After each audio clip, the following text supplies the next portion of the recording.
大家好，歡迎嚟到 Connie 細味人情。今日喺屋企清理文件嘅時候呢，就俾我揾翻一啲舊嘅文章喎。可能大家唔知道，我好細個就中意寫日記、寫文章，亦都唔知道係咪因為媽咪從細就培養嘅。每一年暑假，佢都唔俾我游手好閒，每一日呢，就要我罰企一樣咁企喺廚房門口念一首唐詩俾佢聽，佢就一邊煮飯一邊解釋俾我知道嘅內容同埋意思。可能因為咁，所以培養咗我寫作嘅興趣。去到後期，我曾經做過9年嘅婚姻配對工作，亦都因為咁，所以要為一啲媒體撰寫文章。呢一篇係已經久違咗好耐嘅舊文章，一件關於兒時嘅往事。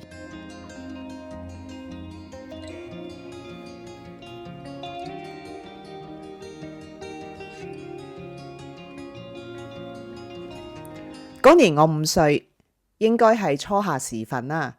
一個星期六嘅早上，媽咪突然間喺衣櫃攞咗一條全新粉黃色嘅裙仔出嚟，叫我着上啊。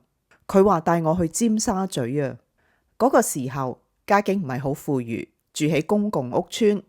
我每一日玩嘅地方就係屋企樓下嘅公園仔啦，或者就係媽咪會帶到我去青山道行下街買下餸。呢幾個街口就係我玩嘅活動範圍，係我成個宇宙嚟噶啦。所以佢話帶我去尖沙咀喎，人生大事嚟噶。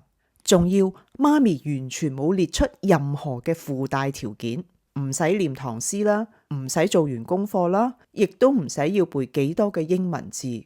我好興奮啊！不過呢次嘅遠行原來有重要任務在身嘅，我要去相睇啊！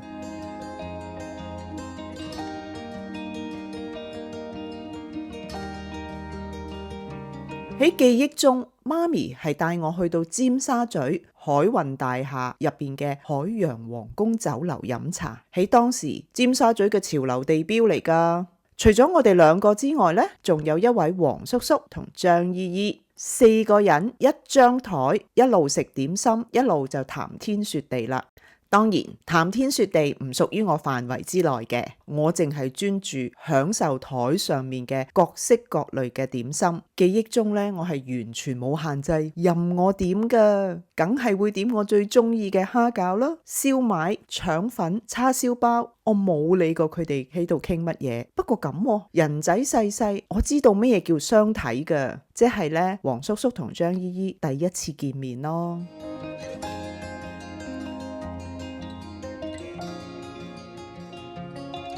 食完飯之後，媽咪就拖咗我去洗手間，靜靜地咁同我講，佢話我今日嘅任務要開始啦。佢提我唔好扭計，要聽話。之後媽咪就將我交俾黃叔叔同張姨姨去行街啦。佢哋一個拖住我左手，另外一個拖住我右手。其實3個陌生人互相喺度拖手，咁就喺海運大廈行街行咗1個下晝啦。雖然媽咪掉低我唔理，但係可以喺當時最大嘅商場咁樣周圍走，我係非常之嗨，好開心嘅。當然佢哋2個有講有笑，而我就係專心咁樣咧流連喺每一個櫥窗，我哋各有各忙嘅。講到呢度，大家可能意識到啦，我就係佢哋 first day 第一次約會嘅話題，係我媽咪借我俾佢哋做茄喱啡，又稱為蹬腳王。之後佢哋帶我去媽媽世界，我唔知乜嘢叫媽媽世界啊，不過應該係一個好大嘅百貨公司。我哋走到去玩具部，阿黃叔叔呢，佢就問我啦：你中意乜嘢玩具啊？哇！我簡直開心到好似飛咗上天啊！3個人就喺玩具中左穿右插，最終就俾我揾到一份神奇畫板啊！嗰個時候佢係尖端科技嘅玩具嚟噶，相比媽咪平時喺街口士多買俾我嘅平價玩具，簡直係2個世界啊！嗰一日係我印象好深刻嘅一個好開心嘅下晝，我相信有我嘅陪伴，仲有我嘅乖巧呢，令到佢哋有一個好愉快嘅下晝，都應該增進咗感情嘅。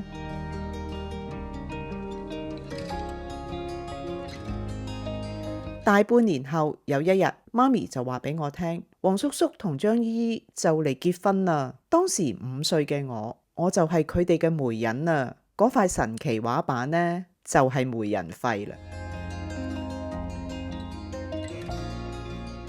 以前我係一名配對人，為咗無數嘅客人去締造佢哋美好嘅姻緣。原來我對呢一門工作已經早有慧根㗎啦。我5歲已經完成咗我人生第一個任務啦。